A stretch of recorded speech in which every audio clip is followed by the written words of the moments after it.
برادران ملت اسلامیہ، السلام علیکم ورحمۃ اللہ وبرکاتہ۔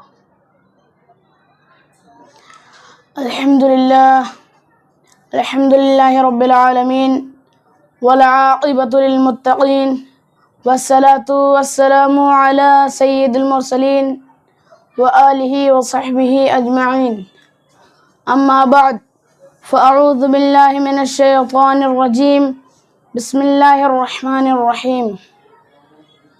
قد جاءکم من اللہ نور وکتاب مبین وصدق بلغنا رسولہ الکریم ونحن علی ذلک من الشاہدین والشاکرین والحمد للہ رب العالمین۔ اعلیٰ حضرت فرماتے ہیں، صبح طیبہ میں ہوئی بڑھتا ہے باڑا نور کا، صدقہ لینے نور کا آیا ہے تارا نور کا، اور میں گدا تو بادشاہ بھر دے پیالہ نور کا، نور دی دنا تیرا دے ڈال صدقہ نور کا۔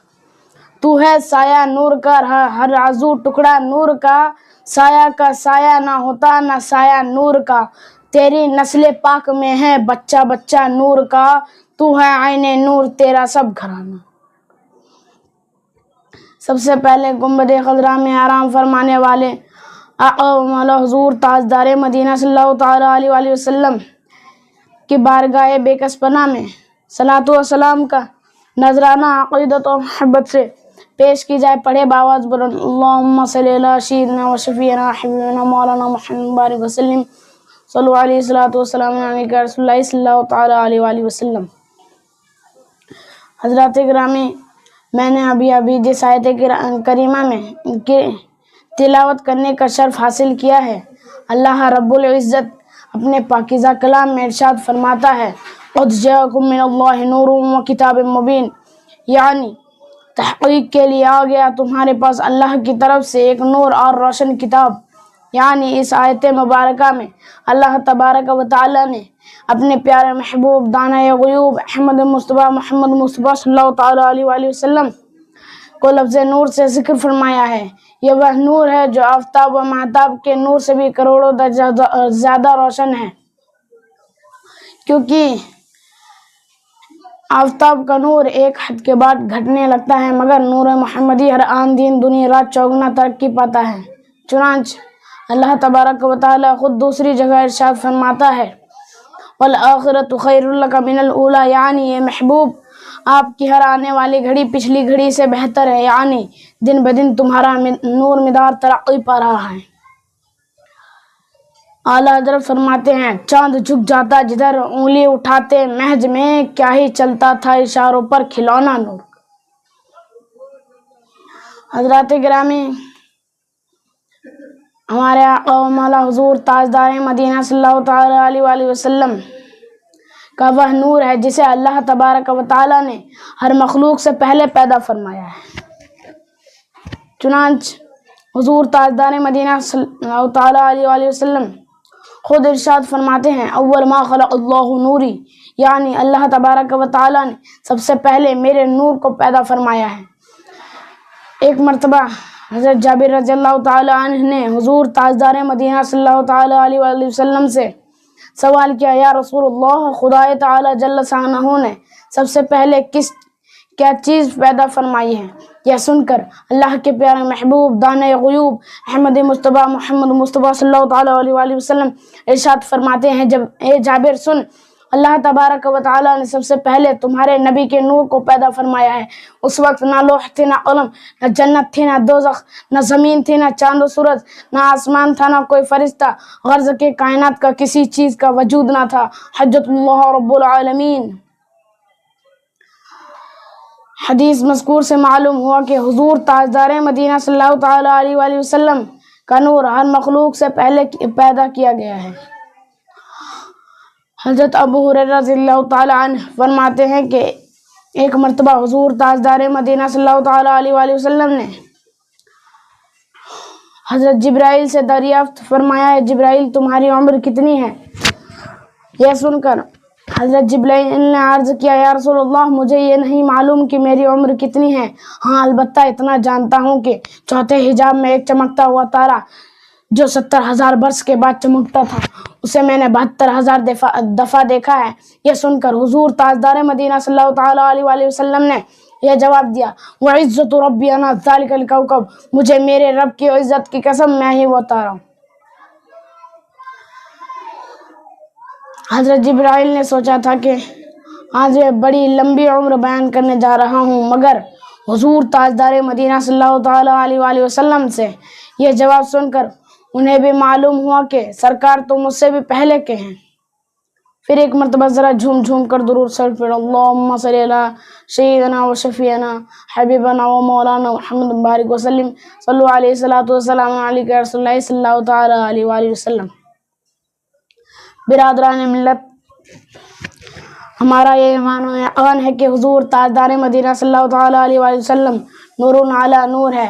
انہیں اپنی طرح سمجھنا یا اپنی طرح کہنا بہت بڑی گستاخی ہے۔ حضور ایسے نور ہیں کہ اسی نور سے سب کچھ بنا اور اسی نور کے واسطے سب کچھ بنا۔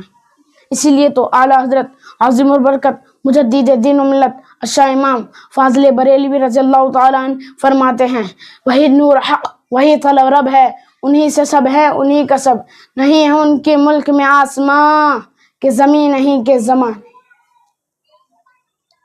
نور کہتے ہی اسے ہیں جو خود روشن ہو اور دوسروں کو بھی روشن کر دے۔ چنانچہ حضور نور بن کر آ رہے ہیں تو عالم یہ ہے کہ کائنات کا ذرہ ذرہ جگمگا رہا ہے۔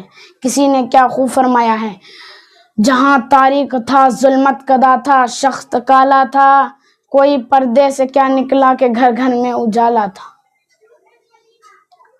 حضرات گرامی، حضرت جابر رضی اللہ تعالیٰ عنہ فرماتے ہیں کہ ایک روشن رات میں ایک نظر حضور کے رخ زیبا کو دیکھتا اور ایک نظر 14ویں رات کے چاند کو دیکھتا، فَإِذَا أَحْسَنُ مِنْ عَنْدِ مِنَ الْعُمْرِ، تو مجھے حضور کا چہرہ نور 14ویں کے چاند سے زیادہ حسن و جمال نظر آتا تھا۔ سبحان اللہ، سبحان اللہ۔ سرکار دو عالم صلی اللہ تعالیٰ علیہ وآلہ وسلم کے رخ زیبا کے سامنے چاند کی چاندنی بھی ماند ہے۔ کسی نے کیا خوب فرمایا ہے، چاند سے تشبہ دنیا یہ بھی کیا انصاف ہے، چاند میں تو داغ ہے اور ان کا چہرہ صاف ہے۔ حضور نبی اکرم صلی اللہ تعالیٰ علیہ وآلہ وسلم نہ صرف یہ کہ نور ہے بلکہ نور بخش بھی ہیں۔ یہ آفتاب و مہتاب اور کہکشاں سب کے سب حضور ہی کے نور سے چمک رہے ہیں۔ اے میرے آقا، آپ مخزن نور ہیں، آپ سراپا نور ہیں، آپ نور علی نور ہے۔ اے میرے نور بخش آقا، ہم گنہگاروں کی طرف بے نگاہیں نور ہو۔ اسی لیے تو اعلیٰ حضرت عظیم البرکت مجدد دین و ملت الشاہ امام فاضل بریلوی رضی اللہ تعالیٰ عنہ فرماتے ہیں، چمک تجھ سے پاتے ہیں سب پانے والے، میرا دل بھی چمکا دے چمکانے والے، برستا نہیں دیکھ کر ابر رحمت، بدوں پر بھی برسا دے برسانے والے۔ حضرات گرامی، اپنے آقا و مولا حضور تاجدار مدینہ صلی اللہ تعالیٰ علیہ وآلہ وسلم کے شان میں نور بخش کی صرف ایک حدیث سماعت فرمائیں، اس کے بعد میں آپ سے رخصت ہو جاؤں گا۔ اس سے پہلے پھر ایک مرتبہ ذرا جھوم جھوم کر درود شریف پڑھ، اللہم صلی علی سیدنا و شفیعنا حبیبنا و مولانا محمد بارک وسلم، صلو علیہ الصلوۃ والسلام علیک یا رسول اللہ صلی اللہ تعالیٰ علیہ وآلہ وسلم۔